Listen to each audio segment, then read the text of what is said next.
guys, hope you're doing great. Today's video, it's free gear removal, so I just wanted to go over some quick things that I like to do or would suggest that you do during free gear removal. None of this is like crazy revolutionary information or anything, but if I could even just like remind you of one thing that you maybe wanted to do and forget about, something like that, I'll call it a dub. So here's what I do during these events.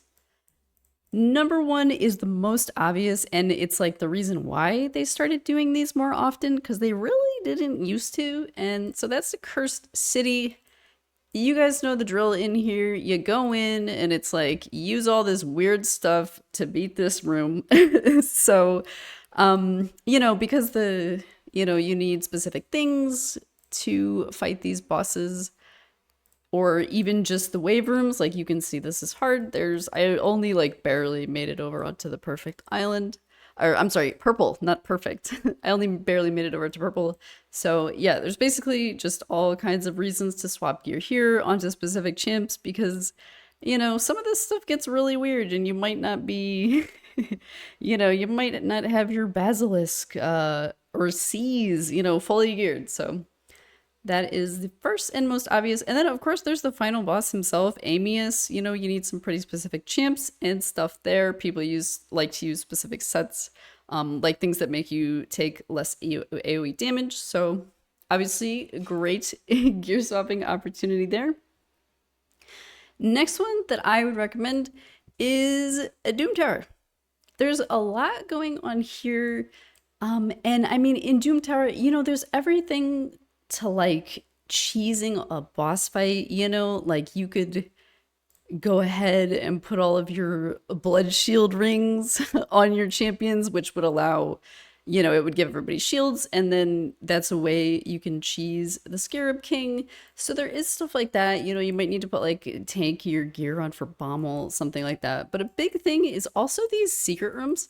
I haven't done any yet because I do them at the end so I can use the keys when I'm fighting the highest version of the Dark Fae. So that's the strategy there.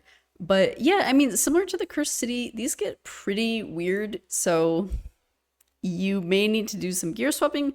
And particularly, I know it seems like very ignorable, but actually later in the game, there are Doom Tower missions, like clear all 12 secret rooms of the Doom Tower on hard. This is a screenshot from my friend. He's been working on this. He just sent me this. It took him 27 minutes. This is the rare HP room, I guess. So he's got like Gnarlhorn, a bunch of Painkeepers, Muckstalker. I highly doubt he has 3 Painkeepers geared normally. So I'm sure he did a little gear swapperoo for this. And then as you can see here, he's almost done, and these are the missions to get Mr. Why am I blanking out on the name? Oh my god, this is embarrassing. Ramantu. I don't know why. So yes, actually yes, you do need to do quite a lot of this if you do eventually want to get Ramantu. So keep that in mind. That's a thing. There's tons of reasons to do some gear swapping in the Doom Tower. Next one, super duper mega obvious to the maximum. Faction Wars, if you're not done with that. This is like, before Cursed City ever existed, people were gear swapping in Faction Wars. That was the most common place you could do it. So,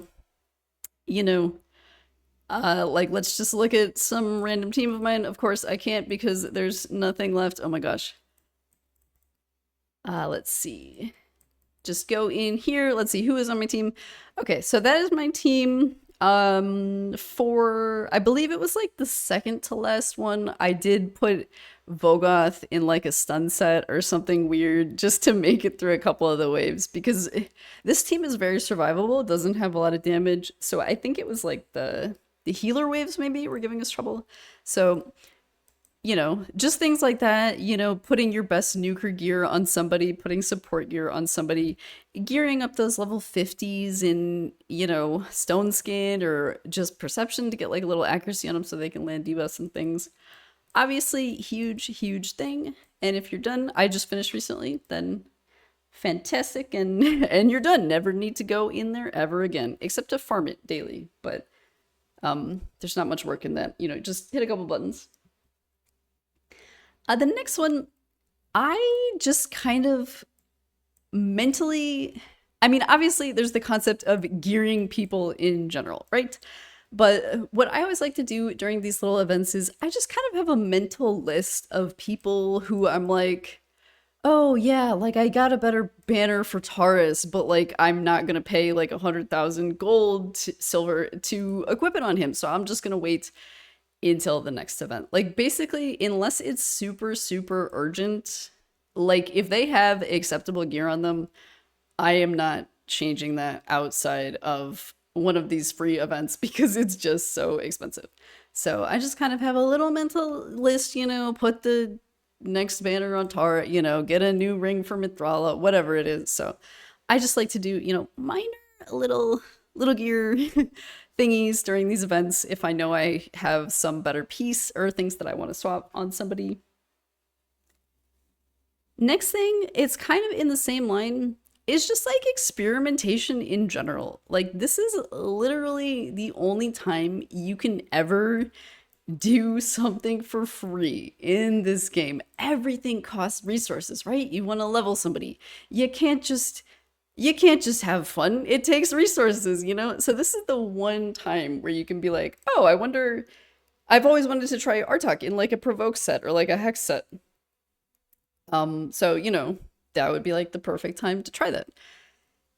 And I really would like to get him one of those, but I don't know. Ice Golem is just not dropping me the pieces. So yeah, just if you've ever, you know, if you want to try like your, you know, somebody in Stone Skin versus a different kind of support set, you know, it's a great time to do that. So any, you know, ideas you have, this is literally the only time in the game you can have fun for free.